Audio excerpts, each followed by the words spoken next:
You know, like rhythm. Yeah, you know, like some of these, some of those. We're white. We probably are doing it very wrong.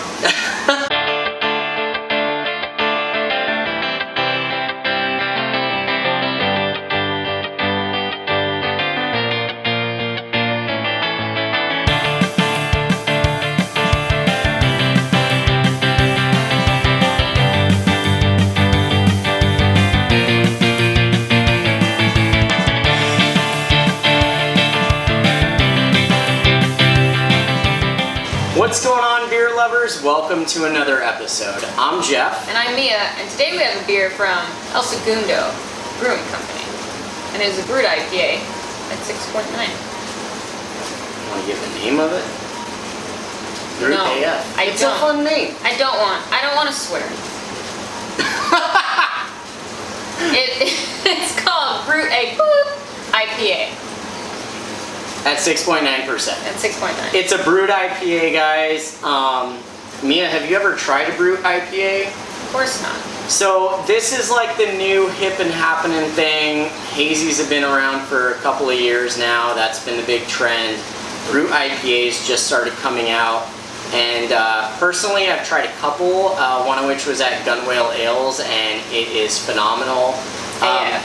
But one of the, phenomenal AF. One of the big things to note about this beer in particular, Brut AF from El Segundo, is this was actually brewed to celebrate and collaborate with the Full Pint, which, if you guys haven't heard of the Full Pint, they are like a digital social media magazine. They cover a lot of beer events, a lot of beers in general. I've met Mo, one of the guys that runs the thing. Amazing guy, and I think it's frickin' awesome. I didn't even realize that this was a collaboration beer. I just love the name Brut AF, so I was like, let's get it. So, hey Mo, congratulations on 11 years. So Mia, are you ready to crack this open and see what a Brut IPA tastes like? I am. All right, well then let's have some beer.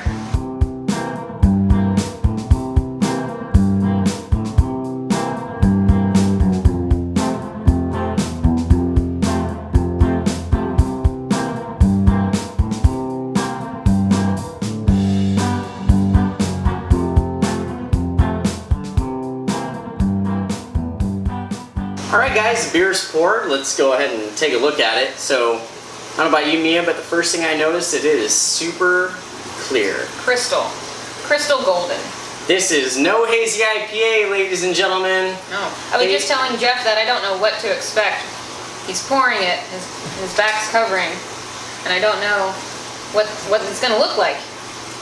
And I've never heard of this, so I didn't know what to expect, but this is crystal clear, like you said. What were you going to say, Jeff? Oh, I'm sorry. I'm smelling it already. Apologize, Mia. I didn't invite you to the party, but... wow. It's just, it smells crisp. It smells clean. It almost doesn't smell like an IPA. What do you think it smells like, Jeff? I don't know. It kind of smells like almost Pilsner-esque. So anywho, looking at this beer, hearing the name Brut, the first thing I think is, what is a Brut IPA? A lot of you out there probably maybe haven't even heard of it yet. This is a new trend that has been catching on, especially in this Orange County area.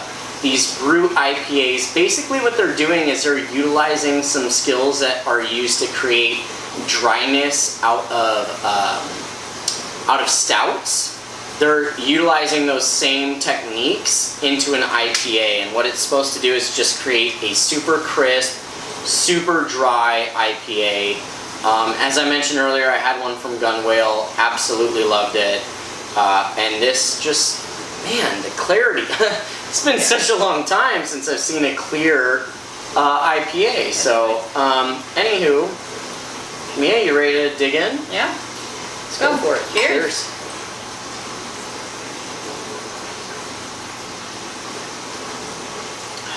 Oh yeah. Okay, yeah. That's it's direct. This is the way that I put it in reference to an IPA is it is not super hop forward. The hops are there, it's super mild, it's way more on the back end. You get primarily the malts, and the malts are just soft and delicious and sweet. So good. And then it's just got a fantastic crisp finish to it. Yeah, you know, as you were talking about Brut, what came to mind, the only other place for me when I hear Brut is Champagne. Oh Where yeah. you have that, like, like, here I am, I'm a Brut. Boom. I'm dry. Boom. There it is. So. Oh, so maybe that's where the whole Brut thing came from. Maybe. Okay. Maybe. Damn. But I can taste it as I'm drinking. Not champagne. I'm not tasting champagne. Yeah, it's not champagne. It's dry. It's but crisp. just that dry, like, characteristic. Yeah. Of what champagne is going for. That in an IPA is what. I just want to remind you, this is 6.9%. Doesn't drink like 6.9.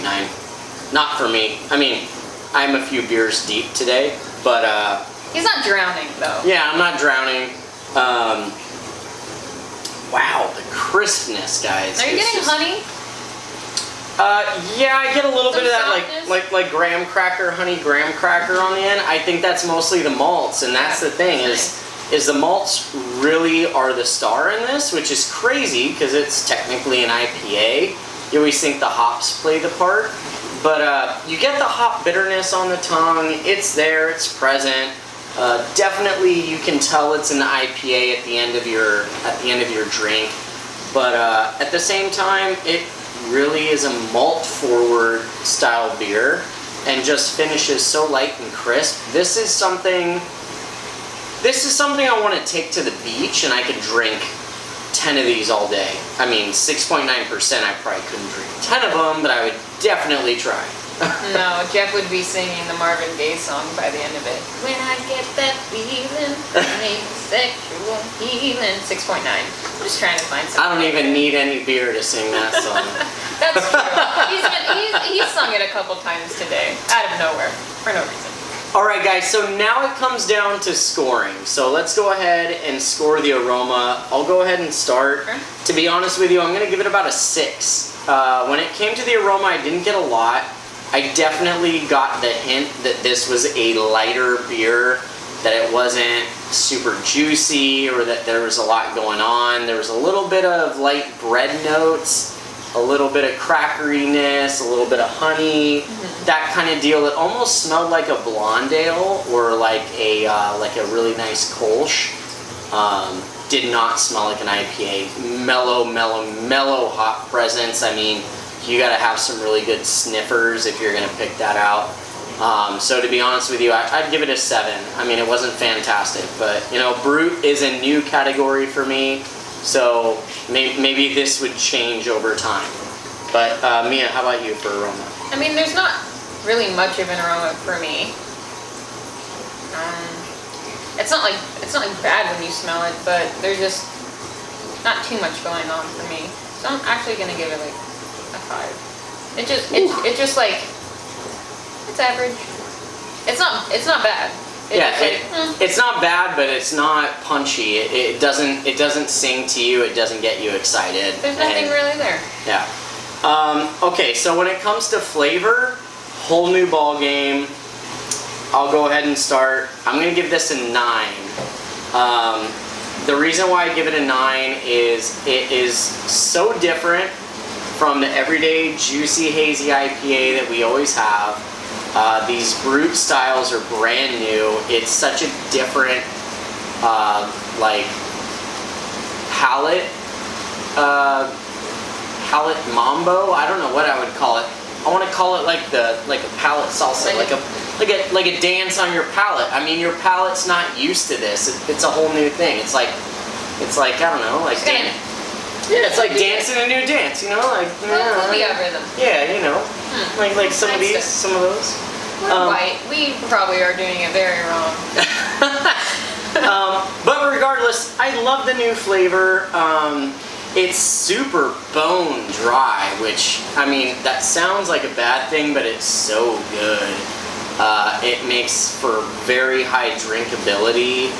It makes it super sessionable, and it's 6.9%. it scares me. This is a type of thing that I could drink at the beach all day long, not get tired of, and all of a sudden I go, oh shit, I drank 6 of those and now I'm drunk.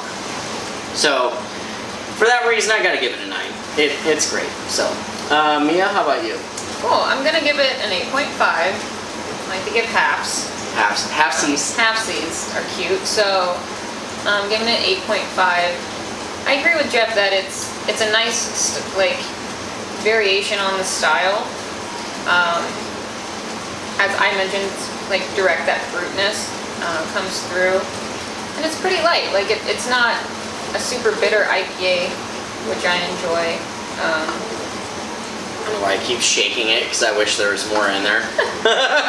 Shared. That's right. Yeah, I know. I need all the help. Thirsty. It's okay. Yeah, so I'm gonna give it an 8.5. It was enjoyable. I liked it. All right. So the real question: would we ever buy this again? My answer is pretty clear. Well, yes and no.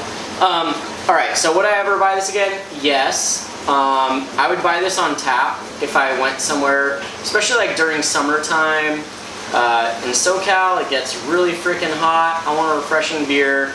I would love to like go to Huntington Beach, Newport, Laguna Beach, somewhere around there, and just be craving a beer. Walk into a bar and they have Brut AF. I would order that in a heartbeat. This is killer. Great refreshing beer. Would I buy the actual can again? I would if it was a shelfie. In all honesty, El Segundo makes some fire beers. They really do a really good job at like diversifying their skill set. And for Brut IPAs, it's a brand new field. I would love to see this mass produced and be able to walk into like a Total Wine or something and see a lot of these out there. And I would totally pick up a 6-pack of this. For a barbecue or something like that. Casually drinking, nah, I probably wouldn't. So, I mean, it's kind of hit or miss. This is a situational beer for me. So, Mia? I would not buy this again. I feel like I want more out of the aroma. I want more of an experience with it. So, for that reason, the taste was good. I liked it, but as a whole picture, no. But it was a nice. We'll dive into the different style. Yeah. So I'm like interested to see what other Bruts are out there and explore them a little more. It was a nice intro. Yeah. Well, all right. Well, you know, Bruts are new. Not everyone's gonna like them. I still don't know where I stand on Brut IPAs. So far, I'd say I like them, but Hazy's still winning. But anywho, guys. There is your review of Brut AF from El Segundo Brewing Company. If you enjoyed this episode, please leave us a thumbs up. Leave a comment below if you've tried this beer before. We'd love to hear what you think of it. If you've tried other Brut IPAs, I'd love to hear your take on them. Maybe there's one that we need to try. I'd be super stoked to hear about that. And if you haven't already, please subscribe. And hit that bell. Please hit that bell. By hitting the bell, it makes sure that you get notifications every time we come out with a new episode. Helps us a lot. We really appreciate it. And until next time, I'm Jeff. I'm Mia. And we'll see you again on Let's Have Some Beer. Cheers.